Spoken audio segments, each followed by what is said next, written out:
When people say that their love is written, maybe that's not totally wrong. And science can prove it.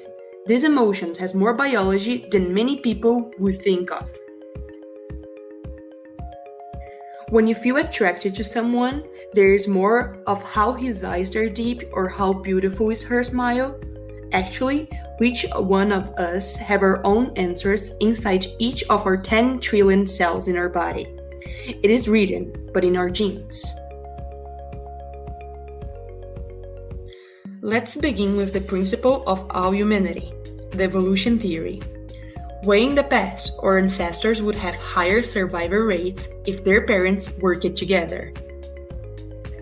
Our smart brain, realizing that this kind of relationship would be great to spread our genes, started to develop hormones that encourage us to form committed relationships. That's the beginning of monogamy. Finding a good mate involves basically three things: attraction, lust, and attachment. Each of them have their own hormones. Let's start with lust. That's our desire for sexual gratification, and it happens because of our need of spreading our genes through sex. The hormones involved here are testosterone and estrogen. The second is attraction, and the hormones here involves the brain pathways that controls reward behavior, like the pheromone. This good feeling shows itself when you see a loved one, explaining why it's so good to be around them. Finally, the attachment, most well known as friend zone. While lust and attraction are two romantic relationships, attachment meditates friendships and parent-infant bond. The primary hormone here is oxytocin, that are released during an activity that involves bonding, like childbirth, breastfeeding, and during sex. But the question remains the same. What makes us want that specific person? Why can't I choose who am I going to love? Well, first, it is good to remember that all humans are animals, and just like them, we're constantly part of evolution. As you may know, the principle of this theory is simple. If you are better adapted to the environment, you will survive and pass on your genes. But doing this does not just depend on you. To ensure that your DNA will still exist in the future, you also need to keep your kids alive, giving them not just your good genes, but choosing a mate that does also have good genes. Let me give you a practical example. Let's suppose you are a female peacock that is looking forward to finding a dad for your children. Your potential two mates are male peacocks, just with one difference: their feathers. The first one have brown and opaque, while the second one have brilliant colorful feathers. The same thing happens with humans. Traits that represent better genes are more attractive because they give us the idea that their kids will be stronger. Science has been trying to understand which traits we want in a partner and what do they represent. There are characteristics that are obvious, such as healthy, fertility, and the ability to invest in parenting. These are the ones that are not even exclusive to humans, and we all look forward to find in the parent of our kid.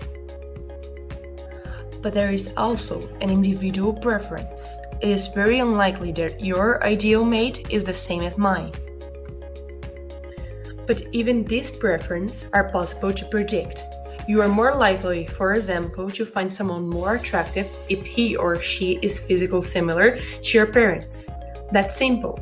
Family things are attractive, as they are more, familiar. Emotional closeness to a parent increases the likelihood that your partner will resemble as your parent. Of course, that doesn't include your actual family members, and that also have a biological explaining. Inheritance between siblings, for example, can lead us to a genetic disorder. Evolution, seeing this, made us not feel attracted by family members because they wouldn't lead us to a good breeding. Another thing that we also find attractive are some traits of personality. In general, people who are competent and warmth are willing to have better partners. The explanation is very simple.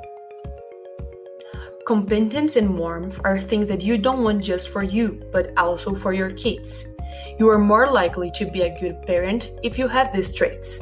So even if you don't want kids, the evolution put this in your mind. Another thing that may also influence us is the similarity. Christians will appeal to Christians. Educated people are drawn to educated people. Extroverts love extroverts. That's because it's easier to communicate, understand, know and trust someone who speaks our language, get our culture, or share our values. No one wants to marry someone that is ugly. This opens us to a whole new spectrum of what we find physical attracted to. To simplify, I brought some examples. Women compete with each other for high-quality husbands by having a reproductive value in terms of fat distribution. What that means is that women with big legs and backside are preferable because they show a higher ratio of estrogen, which favors reproduction function. Other traits that also identify a good quantity of estrogen are small nose, small feet, and hairless skin. On the other hand, men's physical appearance tends to communicate to social dominance, which has the combined effect of intimidating reproductive rivals and attracting mates. Strong arms, beard, and deep voice means that the guy has higher testosterone rates. That has the same effect as estrogen, but in the opposite. Smell, deity, fertility, voice, and maturity can also influence our final choice. All of those have an evolutionary meaning behind them. But even with all of that, it is impossible to determine who are you going to choose. That is because it doesn't mean that you're going to choose the prettiest guy or the one who is kinder. This is individual and depends more of you than the biology inside you.